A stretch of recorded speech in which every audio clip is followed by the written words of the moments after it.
Hey everyone, this is Jairo Morales from The Grind Fitness and welcome to my channel. On this channel, you're going to learn how to take care of your body while we do this wonderful sport called jiu-jitsu. Everything from joint strength training classes to mobility classes, as well as yoga and many other professionals to teach you what is the best path for you and your jiu-jitsu journey. If you haven't already, please do me a favor, hit the subscribe button, hit the bell. You know what to do. Share this with somebody if you think this might help the community to be able to take care of their body for their journey on jiu-jitsu. Oos guys, hope to see you on the mat.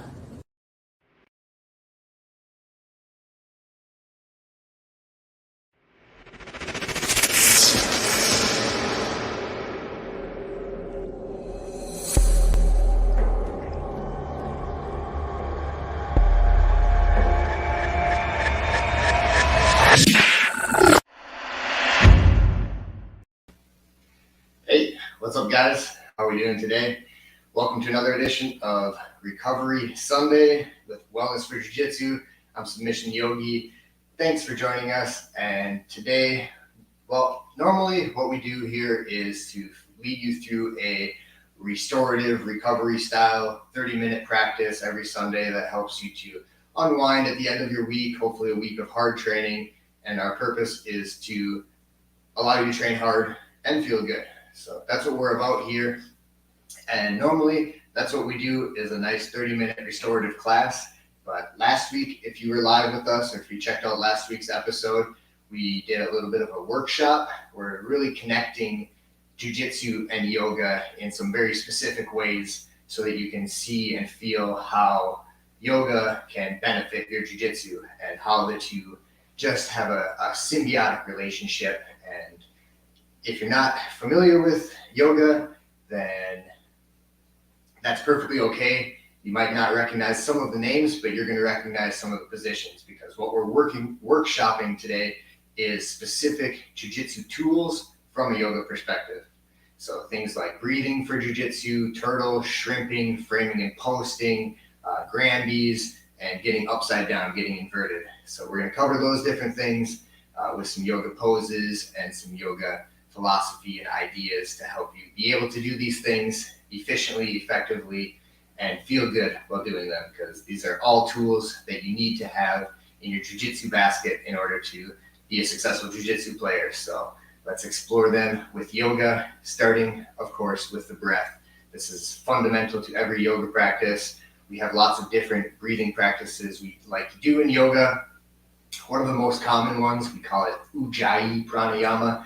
This is a slight restriction in the back of the throat to create a sound, an audible quality to your breath, and it also helps to regulate. So you have the audible quality to regulate how much are you breathing, how fast, and if you're controlling this subtle constriction in the back of your throat, creating a little bit of a sound, that means you're focused on your breath, your body is aware of that breathing, and you can increase the depth and be powerful. It can also maybe intimidate your opponents a little bit. I'm going to do it a little bit and you can hear what it sounds like. Maybe, I'm not sure how good my mic is, but try to hear this in and out through the nose with a little constriction, kind of like you're fogging a mirror, or it's the sound of ocean waves crashing. You'll hear it inside of your head more than you'll hear it outside. So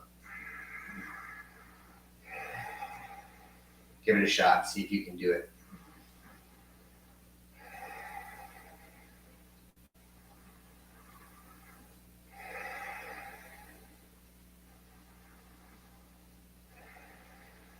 Doing Ujjayi Pranayama while rolling is a nice way to moderate your breath, make sure you're breathing well, and keep that oxygen flowing the whole time, avoiding getting too tired, keeping energized. That's what oxygen is all about. So the next tool that I want to share with you guys for a yoga perspective on breathing for jiu-jitsu is a controlled hyperventilation practice.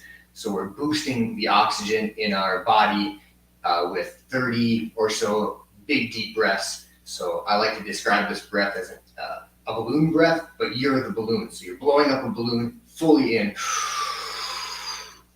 That's the filled breath, and then just let it go. And you don't need to stop at the bottom or at the top, just fully in. Let it go. Remember to fill the belly first, then the chest. Let it go. So we'll find a rhythm like that. We'll do 30 breaths. And after, we're going to hold our breath. So this is another benefit for jiu-jitsu. Sometimes you're getting smothered. You can't breathe. You need to hold your breath. See if you can gas that guy's grip out. He's squeezing you, smothering you, maybe a rear naked choke over your face. If you can stay calm by keeping your oxygen up, you're going to be more level-headed and calm. And then we're going to practice holding our breath, because that's another skill and ability that yoga can teach you, breath work can teach you. So let's try this, guys. 30 deep breaths. We're going to exhale and hold, because it's going to challenge our system a little bit more. We're oxygenating our tissues, our blood, and then holding our breath for as long as we can. You don't need to fight it like crazy, but give it a shot. See what you're capable of. 30 big breaths. Follow along with me. Find your own rhythm. 1, in. 2, in. Out. 3, go for it.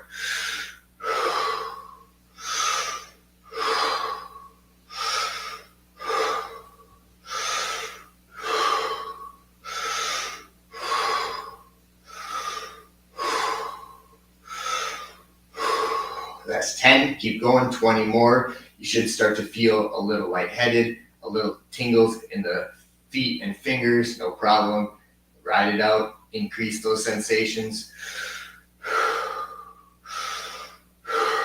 Those sensations are more oxygen in your blood. You're developing a sensitivity for this oxygenation process. Keep going. 8 more.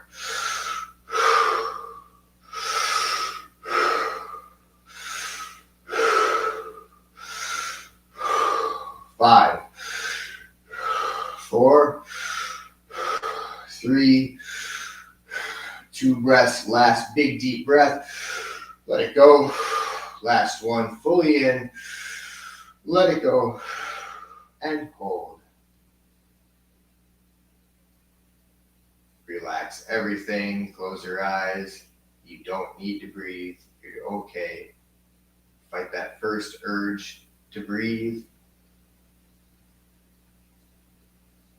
Feel your body. Relax your face, shoulders, hands.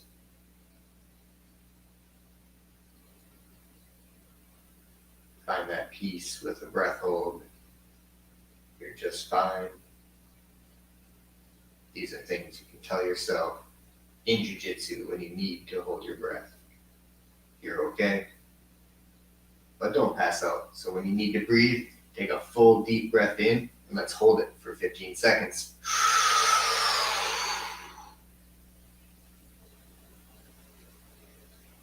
Should be a big rush of fresh oxygen into your body. Should feel really good. For that breathing practice, normally we do at least 3 rounds. That was 1 round, so I hope you enjoyed it. Explore that. Increase your breathing for jiu-jitsu with a yoga perspective. Next one we got for you guys is how to turtle with yoga.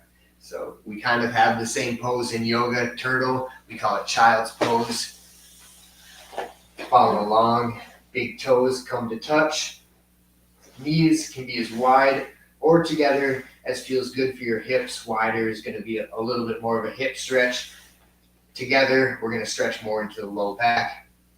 Hand positions, the hands can come forward, out in front, but we really want the head to come to the mat and the spine to relax. If your hips are up in the air, take a block and support your hips, maybe 2 blocks, so that you can feel more relaxed in your hips as you come forward. The hands can also rest at the side. The nice thing about having your arms forward here in child's pose is it allows your shoulders to open up. In jiu-jitsu, we're hunching a lot, so this type of nice, gentle, almost a back bend in the upper shoulders is really nice. And this is a place that we can recover in jiu-jitsu, breathe, catch our breath, recover our guard, and we also recover here in yoga all the time. One of the best restorative poses. anytime you're in a yoga practice and you're feeling stressed, it's counterproductive. So find your way to child's pose and take big, deep breaths here, relaxing as much as possible, giving your legs, your hips, and lower back a nice gentle stretch.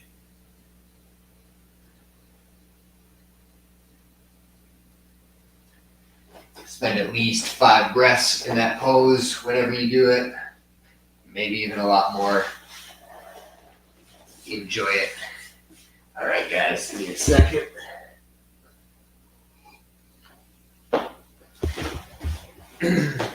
Next jiu-jitsu tool we're going to look at from a yoga perspective is shrimping.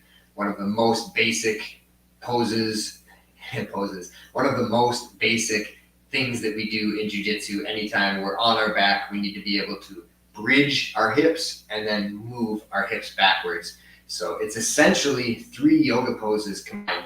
We're going from a bridge to a forward fold on our side to a knee hug. So watch, I'm going to demonstrate this one time. If you don't know how to shrimp, this is a great way to practice, nice and slow and controlled. First one, bridging the hips up. Next one, my feet stay stable, my hips go back. I balance on my shoulder, the hips go in line with the shoulder, legs are straight, my hands can stay down by my toes into this kind of sideways forward fold. And then I recover my guard, pivoting on my lower back and hug my knees in this open guard position. So one more time, guys, just for fun. Feet close to the butt, a big bridge, hips go up, frames down by the feet, rotate on the shoulder, hips go back, legs straight. Your hips should be in line with your head, and then pivot on your lower back, knees to chest. So let's break that down. 3 different yoga poses here. The first one is a bridge. We have different variations of a bridge in yoga. You can check the alignment. Somewhere around fingertips to heels is a nice place to start. Walking your shoulders underneath so that you can lift your chest up. You can engage different muscles. We can do a bridge both with the glutes engaged to really stretch the front of the hips and lift, or we can relax the glutes and use more of the back muscles and thighs to keep our bridge lifted, play around with both of those. Some other options are to grab our ankles here, giving yourself a connection so that the hips can lift, the chest can lift up even more with a solid connection. Spending time here is really nice to help your jiu-jitsu bridge, getting more comfortable in this bridge position. Breathe. I know you see me looking off to the side. That's not usually a good idea. Try to keep your head straight.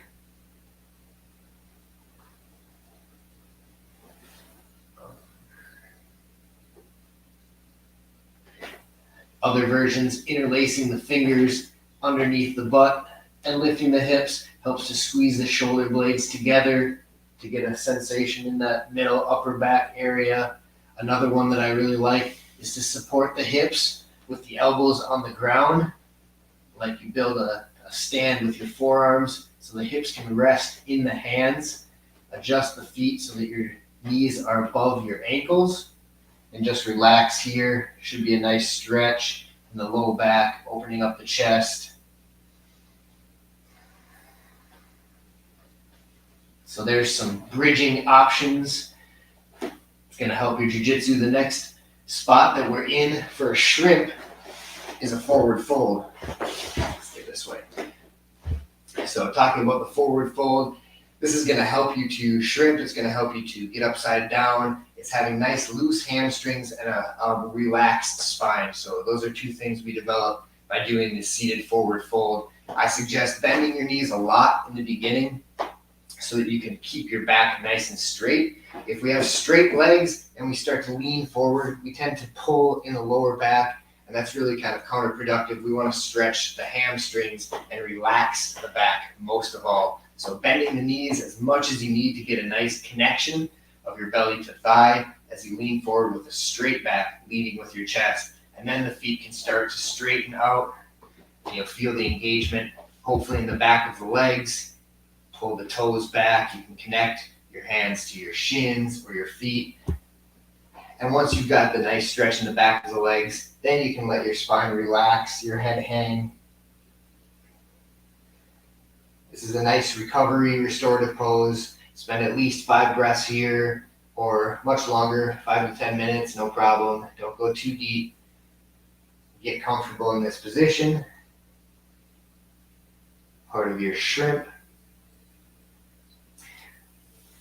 And then the last spot, after we've bridged, shrimped to a forward fold, we recover into a knee hug position, which is just another nice restorative pose. We hug our knees and let our lower back relax. You can rock side to side here. You can curl up into a ball to get a little bit of core engagement, especially if we're shrimping, we want to stay engaged. But this is also a nice restorative pose, just to let the legs and hips open and relax. We do this a lot for recovery yoga pose. You can do one leg at a time. It's a nice variation of this as well. But I suggest spending time and being comfortable here so that your knees can be closer to your shoulders and your guard will get past less. Beautiful.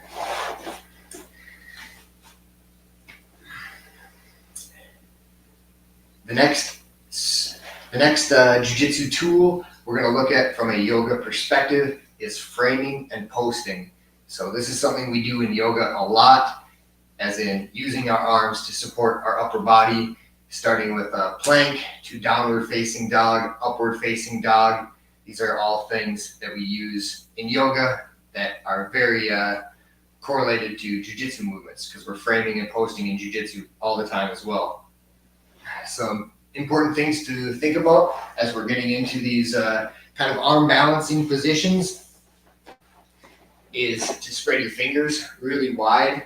You have a lot of space and area on your hands, and the more of that you can use, the stronger your base is going to be, as well as pressing the pointer finger mound into the mat. That's kind of the center of where your energy starts on the ground for a strong post. Also, the rotation of your elbows. If your elbows are turned out to the side, your posts aren't going to be as strong. So we rotate, internal rotation on the arms, and the posts are a lot stronger. So let's start with that. Make your hands nice and big, come up into a plank.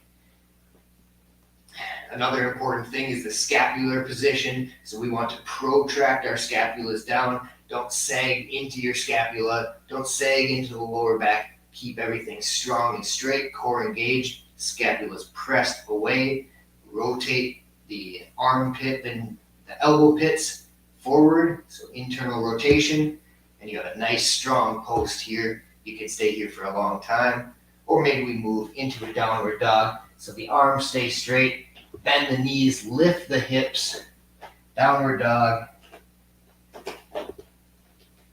Check in with your alignment, spend some time here. It's a really nice one to increase the strength of your posts and frames. Another one we like to do, side plank. This is maybe a more difficult arm balancing pose. Again, don't sag down into that shoulder. Don't sag into your hips. Keep everything straight. Press your shoulder away. Rotate the elbow. If it's your right arm, it rotates clockwise. Left arm rotates counterclockwise. You should feel the difference. You're going to feel weaker. Your elbows, your muscles are going to take more weight. When you rotate and lock, your bones lock into place, and you can hold this side plank as long as feels good. Working on strong posting and framing. Balance it out with the other side. Left side. Rotate the arm. Lift the hips. Press the shoulder. Reach to the sky. Maybe look up to the hand. Nice side planks for strong posts and frames. And then we got to add one arm balance here. I got to give my arms a second break. Shake those babies out. Take a deep breath. Recover some of that oxygen. And let's practice an arm balance. We're going to go for crow. So we love to start in a deep squat. Straighten the arms. Big hands. Spread the fingers about shoulder width apart. Squeeze the knees into your arms. You can bend the arms a little bit to build a shelf initially in this pose as you start to walk forward. But really, if we want to do this pose correctly, our arms are straight, locked, internal rotation, and we come forward up onto our toes, walk forward, try to lock and make a connection of knees to triceps, lift one set of toes, look forward, lift the other set of toes, maybe big toes touch, maybe they lift all the way up to your butt, straight arms, breathe, strong posts, strong frames with yoga.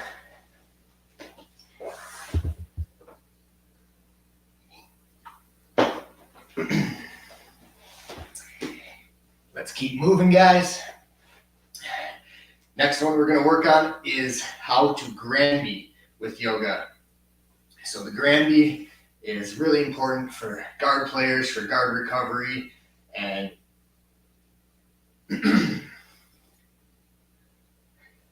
so yeah, the Granby roll, it's a really important position for guard players, for all of jiu-jitsu. We need to be able to be upside down on our back. If we're not comfortable in that position, we're going to get put there, we're going to get tapped, we're going to be super uncomfortable at some point. So let's use this yoga position to increase our comfort level in upside down, or maybe even become masters of the inverted guard. So a Granby roll is essentially in yoga plow pose to seated. So we can start seated in a butterfly cobbler's pose, we call this. This is a nice hip opener, hip stretch for jiu-jitsu players. Spend a lot of time here.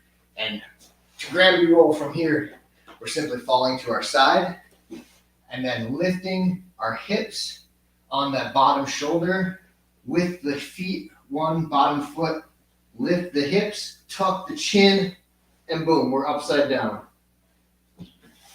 So in yoga, we call this plow pose, and we spend a lot of time upside down. So this position in yoga is what's going to help you to be able to Granby roll even better if you spend a lot of time here. And then we can also spend time moving in and out of this pose to finish the Granby roll. So if I come back to seated, I fall to my side, and I use my core and my elbow to sit up back into butterfly guard.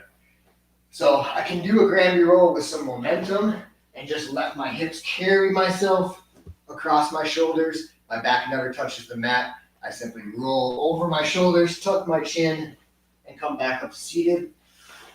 If you really want to break it down, make it more challenging, do it slow, fall to the side, use your bottom foot to lift your hip, tuck your chin, balancing on the shoulder, stop upside down halfway, take some breaths here, maybe stretch a little bit, get comfortable, breathe.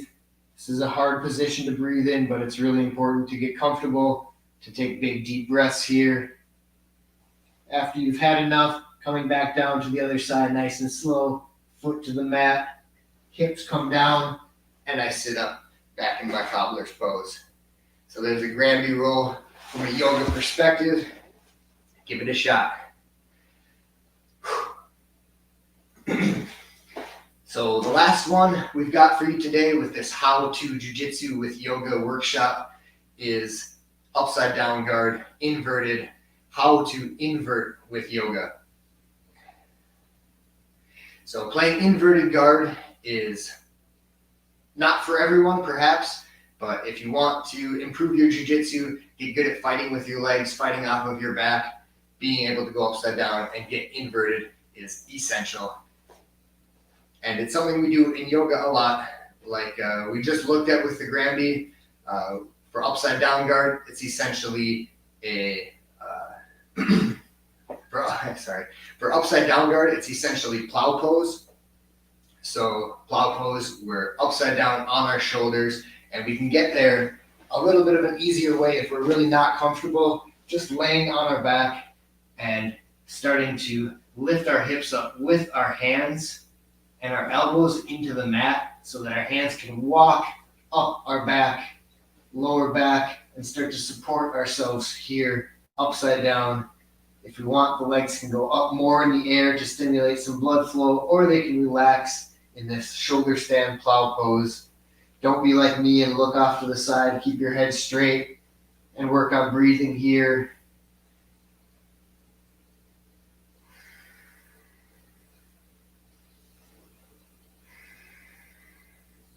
Take some big deep breaths, let everything relax. If you are more comfortable up here, the hands can come overhead, maybe even grab your feet, bring the knees closer to the mat, maybe knees to the ears, feeling some compression in the spine, a stretch in the hamstrings. Spend lots of time here to get good at inverted guard. And really the first thing we can do in order to improve our inverted guard with yoga is to do a seated forward fold, because the inverted guard, the plow pose in yoga, is essentially a seated forward fold upside down. So if that's a lot for us, or we just can't spend all of our time upside down, we can spend a lot more time here in this seated forward fold, stretching and relaxing, loosening our hamstrings. We can't have tight hamstrings if we want to be comfortable being upside down. And also our back starts to relax and elongate. A key here is to start with bent knees and connect your belly to your thigh so your back can remain straight as you start to straighten the legs until you find some sensation in the back of the legs. Once you've got that, stay out of the lower back. Let the head drop. You can connect to your legs here. You can reach for your feet or your shins. Everybody's going to be different. This is your pose, your practice. Just look for some nice sensation in the back of the legs and all along the spine. And once you find good sensation, breathe into that sensation, big, deep breaths. Allow your nervous system to relax. Spending time in these poses is how we develop flexibility. And then we can work with mobility as we do our Granby rolls and get upside down, get inverted. So make sure you spend time in these poses, guys, and get comfortable there. Breathe in them. That's what yoga is about, is listening to your body, putting yourself in these somewhat uncomfortable situations, breathing, becoming more comfortable, and developing that kind of communication with your body. Because the same situations that we're putting ourselves in a yoga practice are going to happen in jiu-jitsu. It's just someone else is forcing you into these positions. So if you're already familiar with it, you're already able to keep your nervous system and your body relaxed in these positions, the easier it's going to be in yoga. The longer we're going to be able to do yoga throughout our life, because our body is comfortable and feels good in these challenging sometimes positions in jiu-jitsu. So that's what I've got for you guys today. I hope you enjoyed it. I hope you can grow and learn from what I've shared with you. That's our purpose here at Wellness for Jiu-Jitsu and Recovery Sundays. We want you to train hard and feel good. So share this video with a friend, anyone in the jiu-jitsu community that you think could benefit from these tools for jiu-jitsu with a yoga perspective. And we appreciate any of the support you can give us. This is donation-based yoga, so find the links below, throw us a buck or two, at least click the like button, and we'll see you here next week, 6 p.m. Eastern, Recovery Sunday. Submission Yogi signing out. See you next time.